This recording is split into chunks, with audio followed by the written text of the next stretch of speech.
Welcome to ET Now Startup Central, India's first and only daily show dedicated to startups and entrepreneurship. I'm Chandra Shrikant, joining you live from Bangalore. And Krishna, we have a bunch of exclusive global voices joining us on the show today. Oh, absolutely. This is Krishna Kumar coming to you live from ET Now's Mumbai studios. First up, a check on all that's making headlines here at ET Now Startup Central. The world's largest retailer, Walmart, is not jumping on the e-commerce bandwagon in India just yet and is happy to focus on its cash and carry business. That's the word coming from two top executives of the US retailer, its CIO and CTO of WalmartLabs. Two of the world's most valuable private companies have come together to help Chinese travelers around the world. We're talking about Alibaba-owned payment platform Alipay and Uber, which have tied up to offer payment options to Chinese travelers across the world. Paytm plans to expand its online payment services beyond India and has plans to venture into markets of Southeast Asia and the US to begin with and subsequently enter Europe as well. Paytm hopes to ride piggyback on its Chinese investor Alipay to venture into these markets. An exclusive chat with founder Vijay Shekhar Sharma coming up. In a clear U-turn on its mobile-only strategy, fashion retailer Myntra will relaunch its desktop website starting the 1st of June. Owned by India's largest e-commerce player Flipkart, Myntra had shocked everyone by shutting down its mobile and desktop website last year.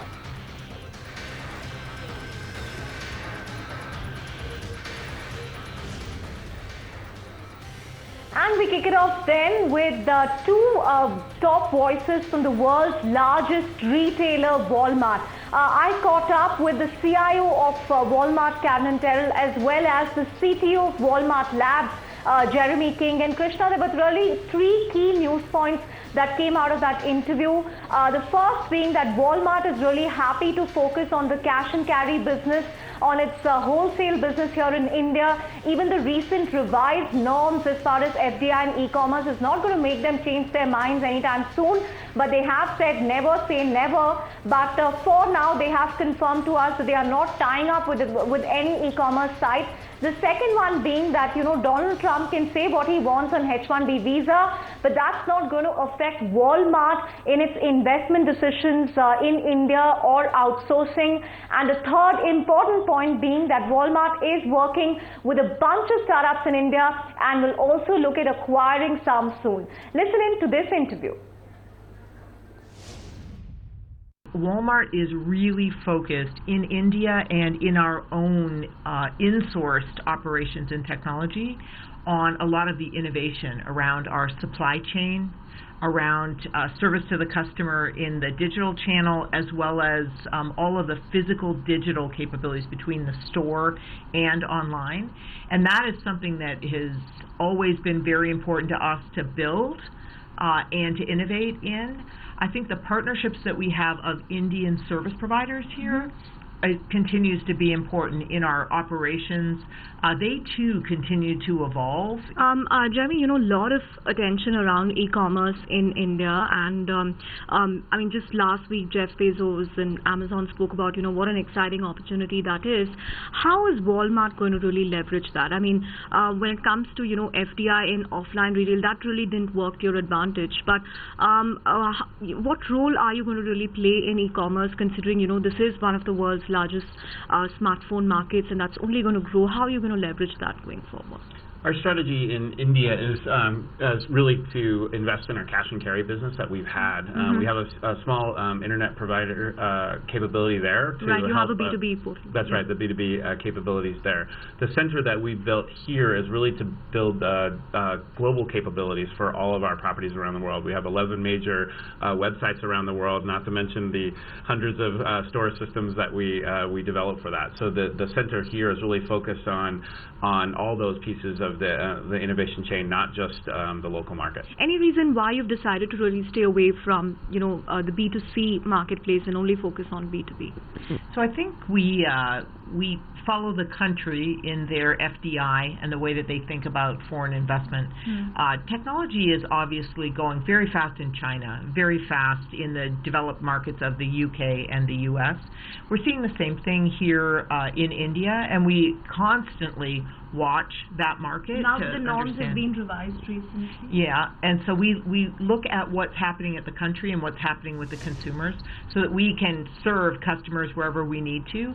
Obviously, the presence that we have in the developed markets where we are in are incredibly important to us, and that's where we really want to focus the talent that we have at our Global Technology Center in India on. Right. And in terms of, working with startups here, what's the plan? I mean, Target has an accelerator in Bangalore. Are we going to see something similar from Walmart as well?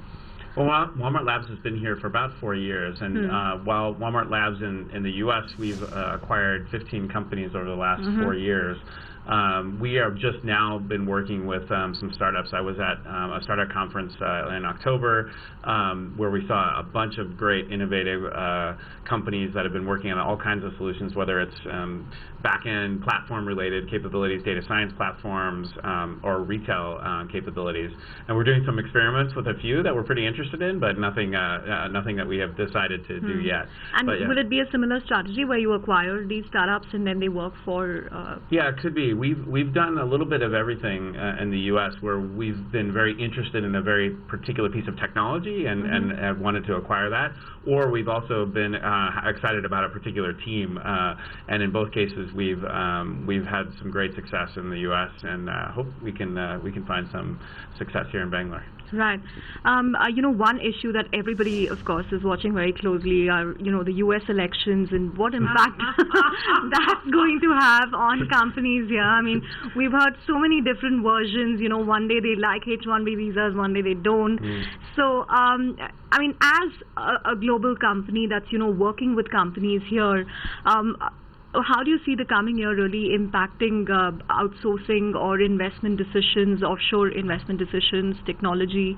How do you see that impacting your own decision? So I think politics come and politics go, said the Canadian.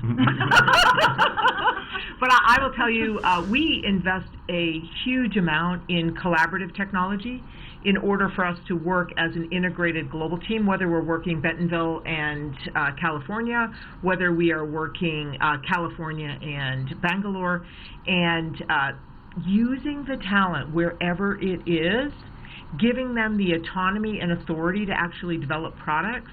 That is the winner strategy. Finally, just want to get closing comments from you. So, India, will it continue to be a destination for you, for your technology ramp up and technology talent, or eventually will you also look at the new norms and perhaps also see it as a potential big market for you in terms of customers and retail? Never say never.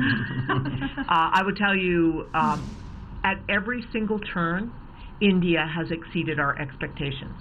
The availability of talent and how fast we have grown here with technical talent. And I think that India, its middle class, its capabilities and its infrastructure continue to surprise.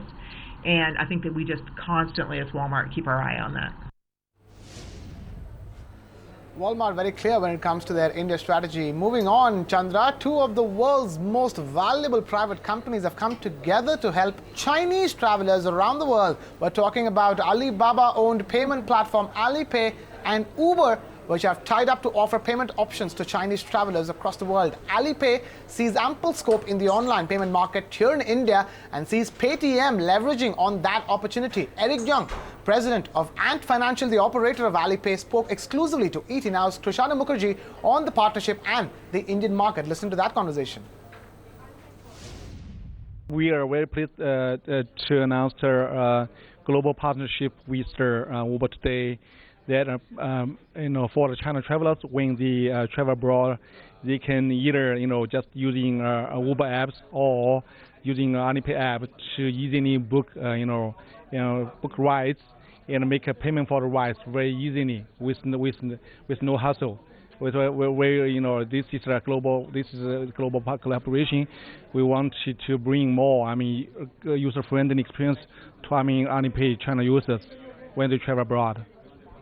So what is your sense of payments in India, considering a majority of the transactions in India are still through cash, through hard cash?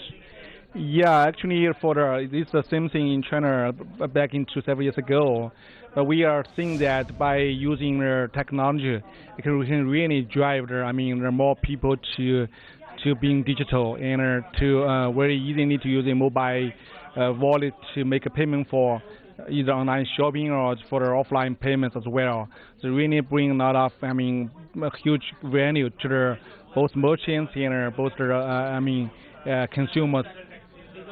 What role do you see Paytm having in making India, as you spoke, going cashless, as you spoke about the revolution in China? What role do you see Paytm having in India with that regard? I think Paytm is doing a very terrific job. Actually, I think they are growing at an even faster pace than the early years of Alipay in China. And during the last about 14 months, they have developed over 126 million users. And now Paytm users can now use Paytm wallet to make a payment to buy tickets, for online shopping, to offline payment. Really, create a huge convenience for their users. Both of Paytm and Alipay, we have a principle is that we always put the customer first. So we want to do everything we can to increase the customer efficiency and provide better protection for the consumers. So here, Paytm is doing great, and but the market potential is huge. So I think we can expect Paytm will be serving more users in the market. Krishna, when you talk of Alipay, Paytm can't be far behind. They are, after all, one of Paytm's most important investors, and that's why we next have Vijay Shekhar Sharma, the founder and CEO of Paytm, talking about how they are going to really leverage the Alipay Association and chart a global strategy. They're talking about expansion into markets such as Southeast Asia, US, and Europe. Here are Vijay Shekhar Sharma talking to Krishanu Mukherjee.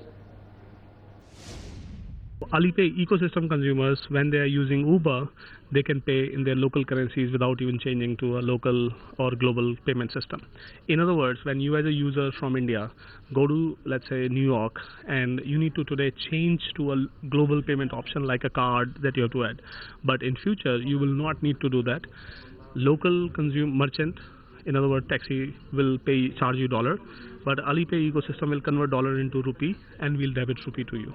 So effectively, in your wallet, you will get rupee deductions, but you will be able to use globally. How are you, planning the revenue sharing? Yeah. So when you are spending as a consumer money internationally, we will take a percentage fee from the merchant.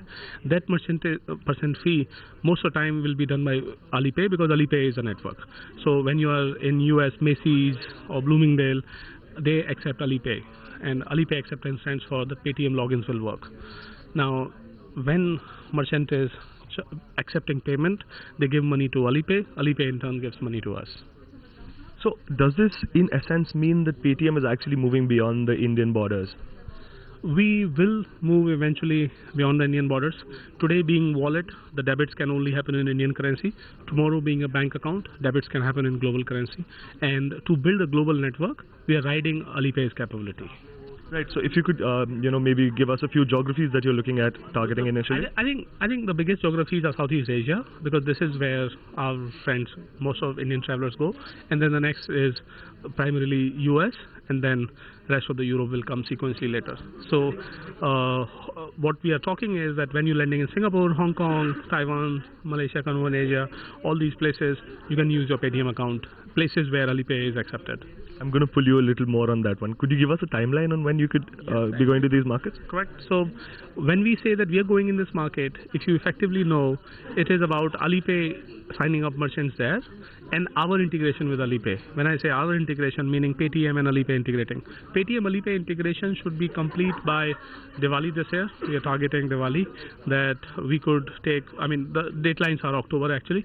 So by the time October, November happens, you could take your Paytm account. By that time, we would have become bank also and travel globally.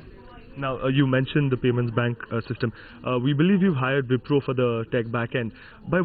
Could you give us a timeline on when your payments bank should also go live? So payment bank going live is a lot of regulatory okaying. What we are saying is that we, by the end of August, should be able to bring everything in place together and reach out to regulator to say, how about giving us feedback if there is anything else to be tweaked. And based on those feedbacks, we will talk about timeline of launch. Moving on to the other big story that we're tracking over here, in a clear U-turn on its mobile-only strategy, fashion e-tailer Myntra will relaunch its desktop website starting the 1st of June. Owned by India's largest e-commerce player, Flipkart Myntra had shocked everyone by shutting down its mobile and desktop website last year. They hailed the move by calling Myntra the first m-commerce company in the world. But slowing sales and consumer lashback seems to have prompted them to go back to where they started. Chandra? Krishna, I guess, the simple lesson here is just don't do anything that restricts choices for the consumer. I mean, app only, everybody hailed it as a revolutionary move, a futuristic move. But the problem with futuristic bets is you can only take them if you have long-term strategic capital backing you. But for the likes of Flipkart and Myntra, heavily funded by hedge funds, VCs who have a more short-term outlook, if something doesn't work in the near term, it's very tough to really have investors who will have that conviction to back you for a few years, say. Perhaps it could have worked out eventually, but it didn't, which is why they pulled the plug on that one. And thankfully, Flipkart didn't take the app-only approach, so perhaps they didn't lose out as much as Myntra. Oh, absolutely. Like they say, if it ain't broken, then don't try fixing it. And on that note, we wrap things up here on this edition of 18 Now Startup Central. Don't go anywhere. Keep watching 18 Now. Coming up next is Market Watch.